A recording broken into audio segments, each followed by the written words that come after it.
Welcome to Rajasthan study number one. Rajasthan study number one में आपका स्वागत है।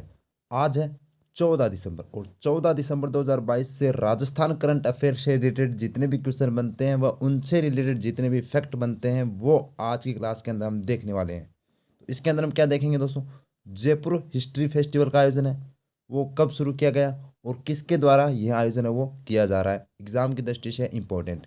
तकनीकी महोत्सव थार 2023 का आयोजन है, वो कब किया जाएगा, एग्जाम की दृष्टि से इंपॉर्टेंट दोस्तों। और औद्योगिक क्षेत्र में डबल डेकर मालगाड़ी की शुरुआत है वो राजस्थान के किस शहर से हुई है, ये भी इंपॉर्टेंट क्वेश्चन है एग्जाम की दृष्टि से। तो इसकी पीडीएफ प्राप्त करने के लिए Rajasthan study number one Telegram को ज्वाइन कीजिएगा। और राजस्थान स्टडी नंबर वन पर पहली बार विजिट करें तो सब्सक्राइब करना न भूलिए दोस्तों। तो स्टार्ट करते हैं हमारे सेशन को विदाउट वेस्ट टाइम। ये आज का सेशन है वो एग्जाम की दृष्टि से वेरी वेरी इंपॉर्टेंट रहने वाला है। आने वाले एग्जाम में यहाँ से 2 या 3 क्वेश्चन इस क्लास से वो देखने को मिल सकते हैं और ये सेशन रहने वाला खास। स्टार्ट करते हैं हमारे फर्स्ट क्वेश्चन से। फर्स्ट क्वेश्चन है, हाल ही में चौथा जयपुर हिस्ट्री फेस्टिवल का आयोजन किसके द्वारा किया गया। तो इसका आयोजन है वो महाराजा स्वाभिमान सिंह संग्रहालय, रूफटॉप यानी कि ए और बी दोनों के द्वारा, यानी कि महाराजा स्वाभिमान सिंह संग्रहालय जो जयपुर के अंदर है और रूफटॉप ये एक ऑनलाइन प्लेटफॉर्म है दोस्तों, इन दोनों के द्वारा है वो जयपुर हिस्ट्री फेस्टिवल का आयोजन है वो किया गया। और कहाँ पर किया गया, तो सिटी प्लेस जयपुर के अंदर। तो देखते हैं क्या है जयपुर हिस्ट्री फेस्टिवल और क्या बनते हैं इससे रिलेटेड फैक्ट। तो देखिए जयपुर हिस्ट्री फेस्टिवल का आयोजन है वो कब, तो यह 13 दिसंबर से 16 दिसंबर 2022 तक है वो चलने वाला है। कहाँ पर, तो स्थान है सिटी प्लेस जयपुर। और संस्करण कौन सा है, चौथा संस्करण है दोस्तों। और इसकी थीम क्या है, फड़ से पढ़, फड़ से पढ़। और फड़ आपको पता है शाहपुरा भीलवाड़े की प्रसिद्ध है। और इसका आयोजन है वो महाराजा स्वाभिमान सिंह संग्रहालय व रूफटॉप के द्वारा है वो इसका आयोजन किया जा रहा है। तो अब ये जयपुर के अंदर किया जा रहा है, तो जयपुर से क्या करंट अफेयर से रिलेटेड क्वेश्चन बनते हैं वो एग्जाम की दृष्टि से इंपॉर्टेंट है। तो जियो इंडिया सम्मेलन जो अक्टूबर 2022 के अंदर जयपुर में हुआ था दोस्तों, ये पुत्री नहीं है, ये पूर्वी है, पूर्वी क्षेत्रीय परिषद सम्मेलन है वो दोस्तों।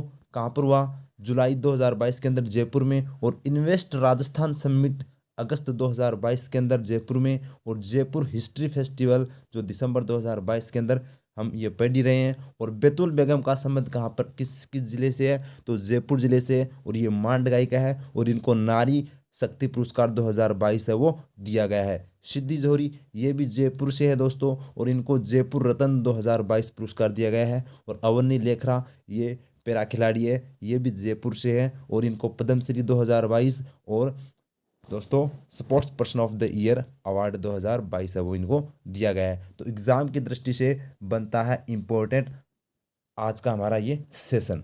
तो आपको अगर अच्छा लग रहा है तो प्लीज़ लाइक कीजिएगा, शेयर कीजिएगा और सब्सक्राइब करना न भूलिए दोस्तों। बढ़ते हैं नेक्स्ट क्वेश्चन की ओर। और इसकी पीडीएफ प्राप्त करनी है तो Rajasthan study number one Telegram को ज्वाइन कीजिएगा।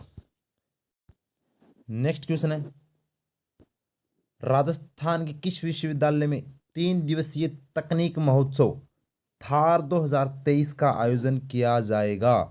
तो किस विश्वविद्यालय के अंदर किया जाएगा, तो ये दोस्तों राजस्थान तकनीकी विश्वविद्यालय कोटा के अंदर, राजस्थान तकनीकी विश्वविद्यालय कोटा के अंदर किया जाएगा। और ये जो थार महोत्सव 2023 का दोस्तों यहाँ पर क्या किया जा रहा है, विमोचन है वो किया जा रहा है किसके द्वारा, तो यहाँ के जो इस तकनीकी विश्वविद्यालय के जो कुलपति हैं KS सिंह के द्वारा है वो किया जा रहा है। अब बात करते हैं क्या फैक्ट यहाँ से बनते हैं। तो देखिए दोस्तों तकनीकी महोत्सव यानी कि थार 2023 का आयोजन है वो कब किया जाएगा, तो 24 से 26 फरवरी 2023 में, 24 से 26 फरवरी यानी कि 3 दिन तक यह चलेगा।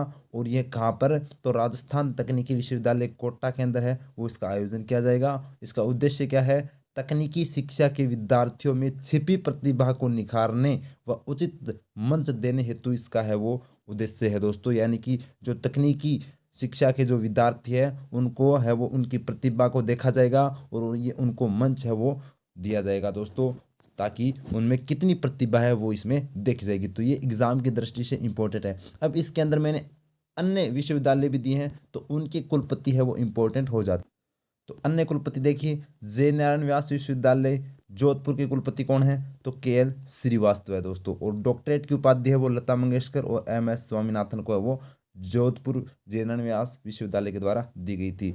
महाराजा गंगा सिंह विश्वविद्यालय के जो कुलपति हैं वो कौन है दोस्तों? विनोद सिंह हैं।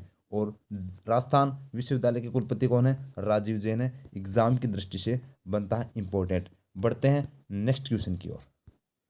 नेक्स्ट क्वेश्चन है, राजस्थान के किस औद्योगिक क्षेत्र में डबल डेकर मालगाड़ी शुरू की जाएगी?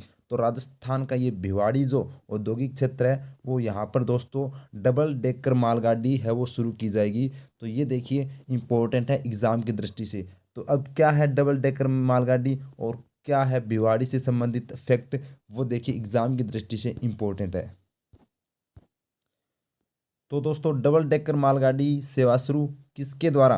तो वेस्टर्न रेलवे फ्रंट कॉरिडोर। आपको पता है कि भारत के अंदर रेलवे फ्रंट कॉरिडोर है, और वो आपको पता है जैसे ये अपना भारत का नक्शा है, तो भारत को दो भागों में डिवाइड करते हैं। एक तो आता है पूर्वी यानी कि ईस्टर्न रेलवे फ्रंट कॉरिडोर, और एक आता है पश्चिम के अंदर यानी कि वेस्टर्न रेलवे फ्रंट कॉरिडोर। और इस वेस्टर्न रेलवे फ्रंट कॉरिडोर के द्वारा डबल डेकर रेलवे सेवा जो औद्योगिक विकास के लिए है वो शुरू की गई है।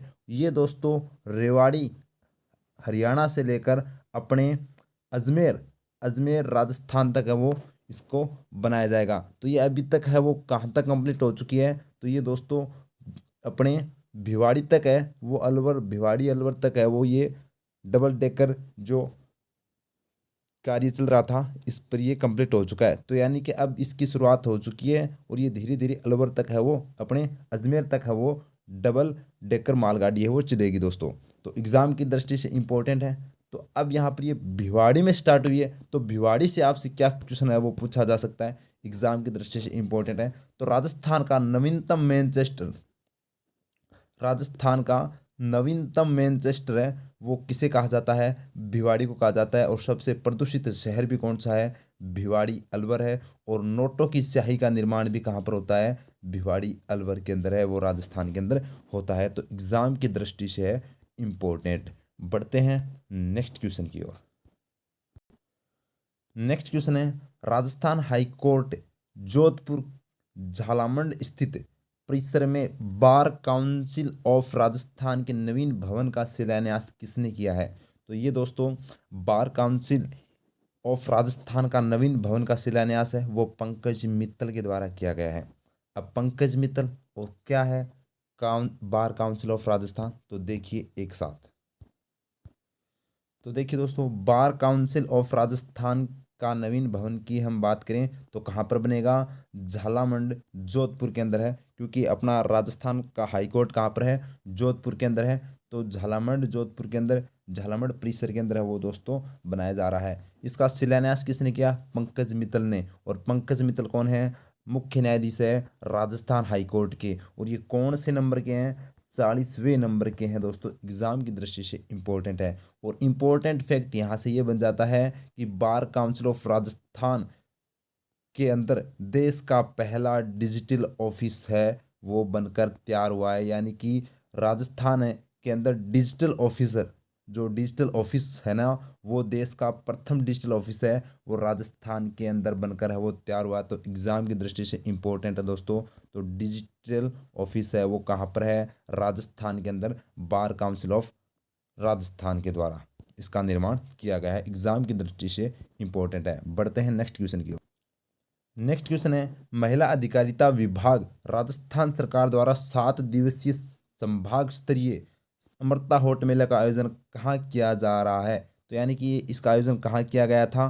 तो इसका आयोजन है वो बीकानेर के अंदर किया गया था दोस्तों। बीकानेर के अंदर है वो इसका आयोजन किया गया था। और ये कब किया गया था? तो ये 14 से लेकर 20 नवंबर के मध्य है वो इसका आयोजन किया गया था। अब बीकानेर में किया गया था, तो बीकानेर से करंट अफेयर से रिलेटेड व एग्ज़ाम की दृष्टि से क्या क्या फैक्ट आपसे पूछे जा सकते हैं वो देखिए।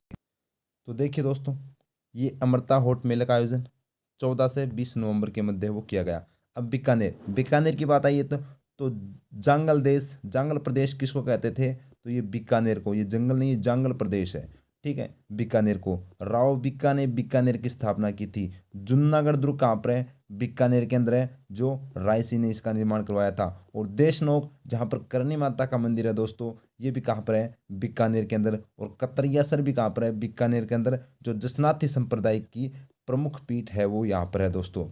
कोलायत की हम बात करें तो कपिल मुनि का मेला कहाँ पर बढ़ता है? कोलायत बीकानेर के अंदर है ये भी। और मुकाम, जो विश्नोई संप्रदाय की प्रमुख पीठ है वो मुकाम, ये भी बीकानेर के अंदर है। और 168 किलोमीटर पाकिस्तान के साथ है वो बीकानेर की सीमा लगती है, जो राजस्थान के साथ अंतर्राष्ट्रीय सीमा बनाता है। और राजस्थान का बीकानेर जिला सबसे कम सीमा, अंतर्राष्ट्रीय सीमा बनाने वाला जिला है दोस्तों। और 4 जिलों की सीमा लगती है, ये भी आपको पता होना चाहिए। अब करंट से क्या पूछा जा सकता है? आत्माराम भाटी किस जिले से हैं? तो बीकानेर से हैं। और इनकी पुस्तक का नाम क्या है? समरस कहूँ नाही पुस्तक है वो दोस्तों, किनकी है? आत्माराम भाटी की है। शौकत उस्ता भी किस जिले से हैं? बीकानेर से हैं, जिनको हाल ही में कौन सा पुरस्कार दिया गया है? राष्ट्रपति पुरस्कार से सम्मानित किया गया है उस्ता कला के लिए। और रास्ता खोलो अभियान किस जिले से संबंधित है? बीकानेर जिले से संबंधित है। एग्जाम की दृष्टि से जो बीकानेर से आपसे पूछा जाएगा वो इससे बाहर नहीं पूछा जाएगा। तो ये मैंने आपको करवा दिया। तो ये था हमारे आज का सेशन। अब हम कल के क्वेश्चन को कर लेते हैं रिवाइज, जो ताकि आपका भी याद अच्छे से रहे दोस्त। तो देखिए कल के क्वेश्चन 13 दिसंबर के क्वेश्चन है, वो हम रिवाइज कर लेते हैं, और ताकि आप वो उनको भूले नहीं। तो देखिए राजस्थान के किस रेलवे स्टेशन को राष्ट्रीय ऊर्जा संरक्षण पुरस्कार दिया गया है? तो नागौर रेलवे स्टेशन को राष्ट्रीय ऊर्जा संरक्षण पुरस्कार है वो दिया गया है। बढ़ते हैं नेक्स्ट क्वेश्चन की ओर। नेक्स्ट क्वेश्चन है, कोफतगिरी शिल्प में उत्कृष्ट कार्य करने के लिए महिला श्रेणी में राष्ट्रीय हस्तशिल्प पुरस्कार से किसे सम्मानित किया गया है? तो श्यामलता गहलोत को है वो सम्मानित किया गया है। और ये उदयपुर की है दोस्तों, उदयपुर की एग्जाम की दृष्टि से इंपॉर्टेंट है। बढ़ते हैं नेक्स्ट क्वेश्चन की ओर। नेक्स्ट क्वेश्चन है, केंद्रीय पर्यटन मंत्रालय द्वारा जारी पर्यटन सांख्यिकी रिपोर्ट 2022 के अनुसार विदेशी पर्यटक आगमन में राजस्थान का कौन सा स्थान है? तो 10वां स्थान है वो है दोस्तों पर्यटन, विदेशी पर्यटन है वो राजस्थान के अंदर। हम बात करें पूरे भारत में तो 10वां स्थान है वो आता है। बढ़ते हैं नेक्स्ट क्वेश्चन की ओर। नेक्स्ट क्वेश्चन है, बांसवाड़ा जिला प्रशासन द्वारा सामाजिक सुरक्षा पेंशन सहित अन्य योजनाओं के भौतिक सत्यापन के लिए कौन सा अभियान चलाया जा रहा है? तो कौन सा सक्षम बांसवाड़ा अभियान है वो चलाया जा रहा है। बढ़ते हैं नेक्स्ट क्वेश्चन की ओर। और नेक्स्ट क्वेश्चन है, हाल ही में मुख्यमंत्री ने कहा प्रस्तावित नवीन ग्रीनफील्ड एयरपोर्ट के निर्माण हेतु वित्तीय मंजूरी दी है? तो ये कोटा के अंदर है वो ग्रीनफील्ड हवाई एयरपोर्ट है वो बनेगा दोस्तों, एग्जाम की दृष्टि से इम्पोर्टेंट है। और 120 करोड़ है वो इसकी लागत है वो इसको मंजूरी दी है, तो एग्जाम की दृष्टि से इंपॉर्टेंट है। तो ये था हमारा आज का सेशन। तो सेशन कैसा लगा तो बताइए, और सेशन अच्छा लगा तो लाइक कीजिएगा, शेयर कीजिएगा, सब्सक्राइब कीजिएगा। और डेली करंट अफेयर के साथ जुड़ने के लिए आप है वो सुबह सुबह 7 बजे हमारे साथ है वो ज़रूर, और कमेंट करके जरूर बताइएगा दोस्तों कि क्लास कैसी रही। जय हिंद, जय भारत।